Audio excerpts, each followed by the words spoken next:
مگر فوراً ہی اس کا چہرہ مرجھا گیا۔ لگتا ہے میں تجھے پسند نہیں آئی۔ ایسی کوئی گل بات نہیں، رحیم داد نے وضاحت کی۔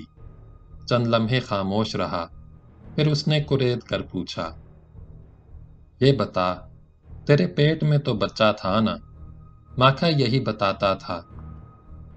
تھا تو، پر حکیم جی نے پرانے چھپر کا پھوس اور گڑ ملا کر کھلایا، دوائی بھی دی، حمل گر گیا، سب ٹھیک ہو گیا، پر بہت تکلیف ہوئی جی۔ اس نے رحیم داد کی جانب دیکھا، دبی زبان سے پوچھا، ماکھا تجھے کہاں ملا تھا؟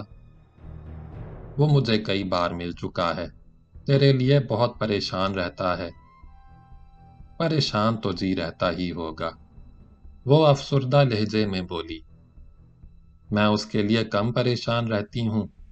شروع میں تو بہت یاد آتا تھا، چھپ چھپ کر روتی تھی، شاہ جی کو پتہ چل جاتا تو گالاں نکالتا، روٹی بند کر دیتا، وہ تو جی رونے بھی نہیں دیتا۔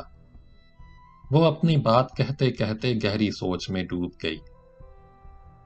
رحیم داد نے پوچھا، کیا سوچنے لگی؟ ماکھے کے بارے میں سوچ رہی تھی۔ اس کے چہرے پر غم کی پرچھائیاں منڈلانے لگیں۔ کیسا ہے وہ؟ لگتا ہے تو اسے ابھی تک بہت یاد کرتی ہے۔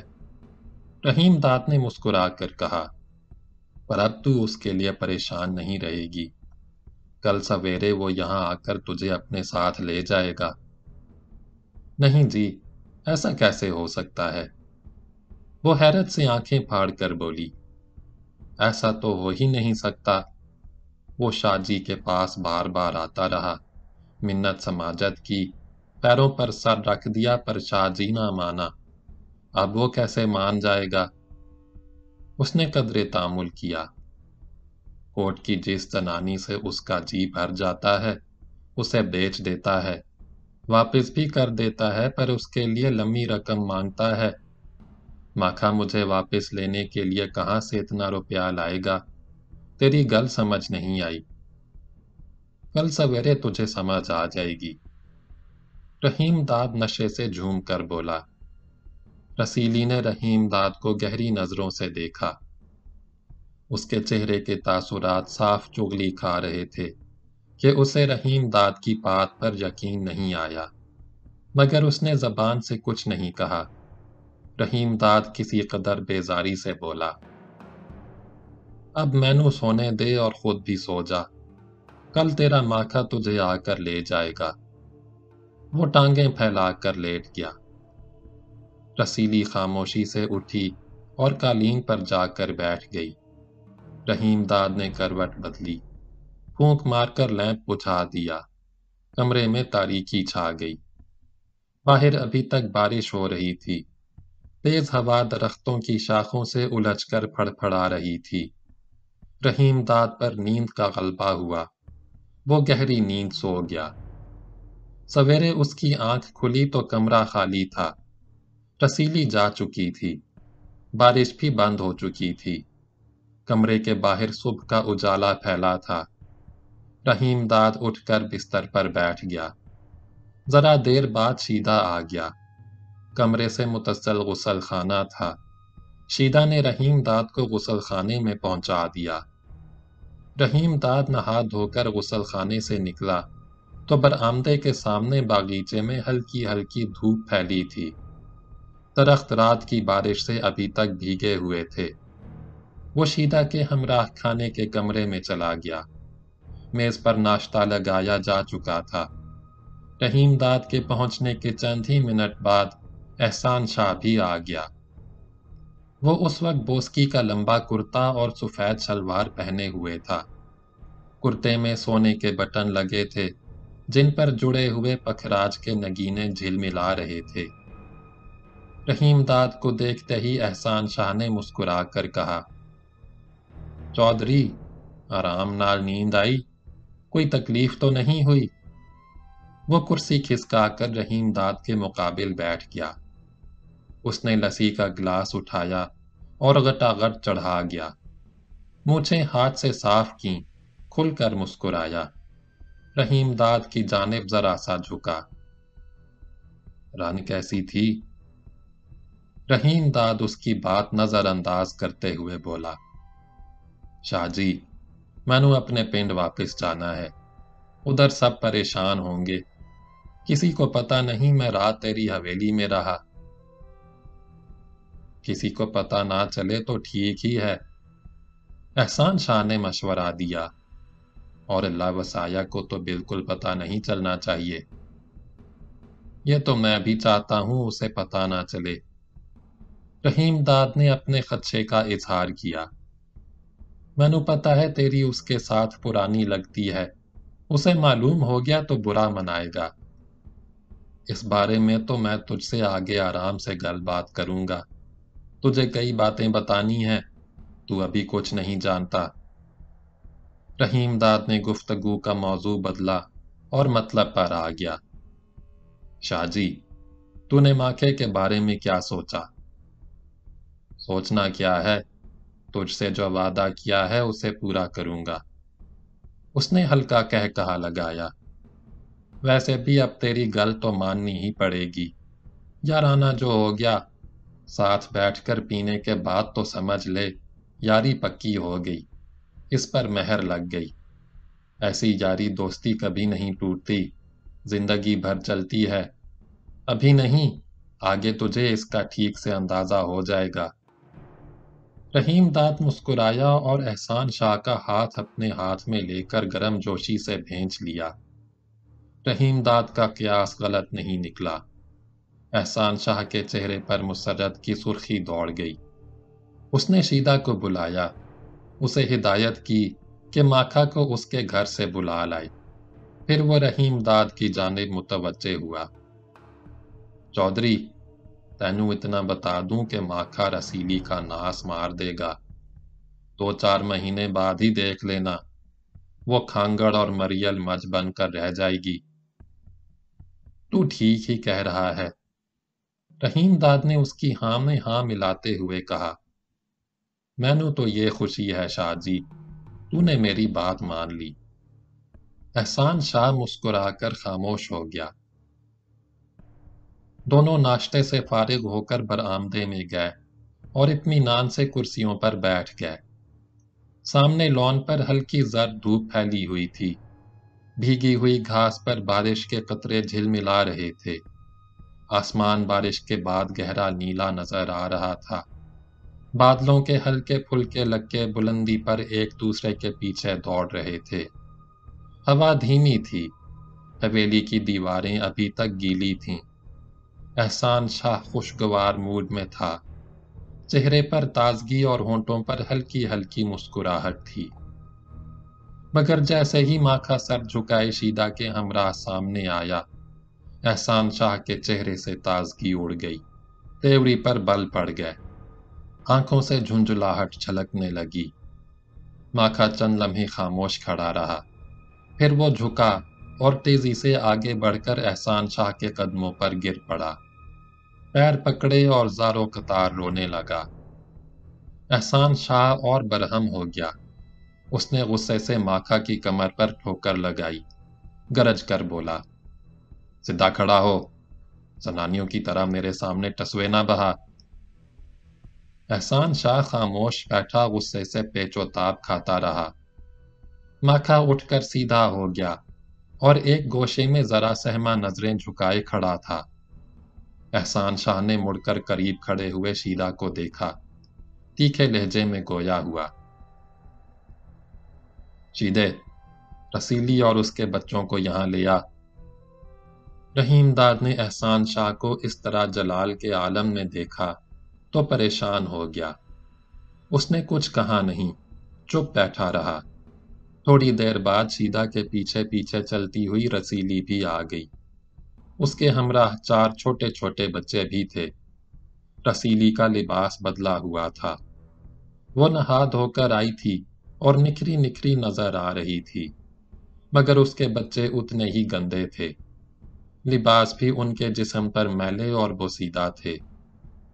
احسان شاہ نے نظر بھر کر رسیلی کو دیکھا اور حاکمانہ انداز میں پوچھا،